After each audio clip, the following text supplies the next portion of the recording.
এখন ভোর 5:30 আমরা বেরিয়ে পড়েছি তারাপীঠের উদ্দেশ্যে। বিগত 2 বছর ধরে ইচ্ছে করছে তারাপীঠে যাই, কিন্তু কোনো মতেই যাওয়া হচ্ছিল না। তাই এখন সময় হয়ে গেছে, হয়তো মা ডেকেছে তাই বেরিয়ে পড়েছি। এখন শিয়ালদা স্টেশনের দিকে যাচ্ছি, ওখান থেকে ট্রেন ধরবো, 7টার ট্রেন আছে। এমনিতে তো সকাল সকাল উঠি না, আজ উঠে পড়েছি। আজকে ভালোই লাগছিল সকাল সকাল বাইরে বেরিয়ে। শিয়ালদা স্টেশনে পৌঁছে গেলাম। আমার একটু অ্যাসিডিটি হয়ে গেছিলো, তাই গলা জ্বলছিল। এই যাচ্ছি এখন। ট্রেন আছে 7টায়, এখনও টাইম হয়নি, তাই দেখছিলাম এদিক ওদিক ঘুরে। ট্রেন এসে দাঁড়িয়ে পড়েছে। এবার যে ট্রেনে একটু উঠে গিয়ে বসি। অনেকক্ষণ হাঁটাচলা করেছি, কষ্ট হচ্ছিল। দেখি কেমন ট্রেনের ভিতরটা পরিষ্কার আছে কিনা, কারণ সব সময় সব ট্রেন পরিষ্কার থাকে না, এটা আবার আমার একটু প্রবলেম হয়ে যায়। ভিতরটা অন্ধকারই লাগছে, কারণ জানলা দরজা এখনো কিছু খোলা হয়নি। ট্রেন ছেড়েছে তখনের ভিডিও দিলাম। বসে পড়েছি গান শুনতে শুনতে।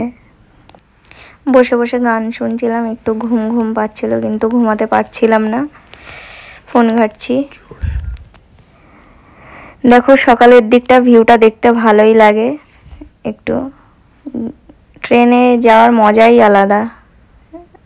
অনেক গ্রামের মানে ধান চাষ, এগুলো তো আমরা সচরাচর দেখতে পাই না।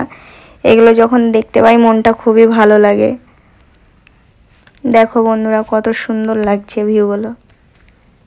সকাল সকাল যদি এরকম দৃশ্য আর সূর্য উদয় দেখতে পারা যায়। এটা হচ্ছে তারাপীঠ স্টেশন। এখানে আমরা নামবো না, আমরা রামপুরহাটে নামবো। ওখান থেকেই গাড়ি ধরবো, ওখান থেকেই তারাপীঠের মন্দিরে ভালোভাবে যাওয়া যাবে। গাড়ি ওখানে টেকার ধরতে হবে, একটু টেকারে করেই এক টেকারেই যাওয়া যাবে। ওই রামপুরহাটে এসে গেছি, এখন এই ব্রিজটা ক্রস করব।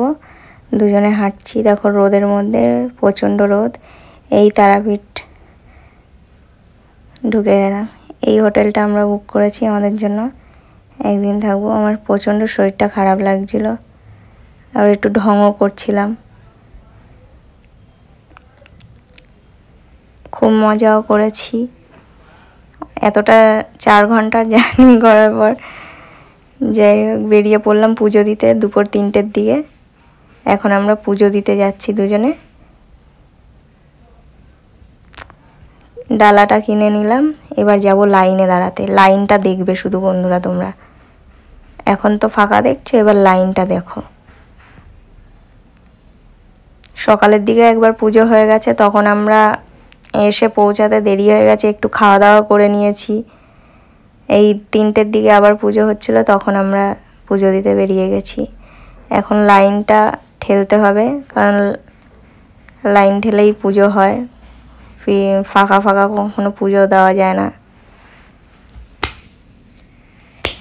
প্রচণ্ড পা ব্যথা করছিল, গরমও লাগছিল। কারা কি যজ্ঞ করাচ্ছে কে জানে, তার ভিডিওটা তুলে নিলাম একটু। মন্দিরের ভিতরে ফোন অ্যালাউ নেই, তাই মন্দিরের ভিতরের ভিডিওটা দিতে পারবো না।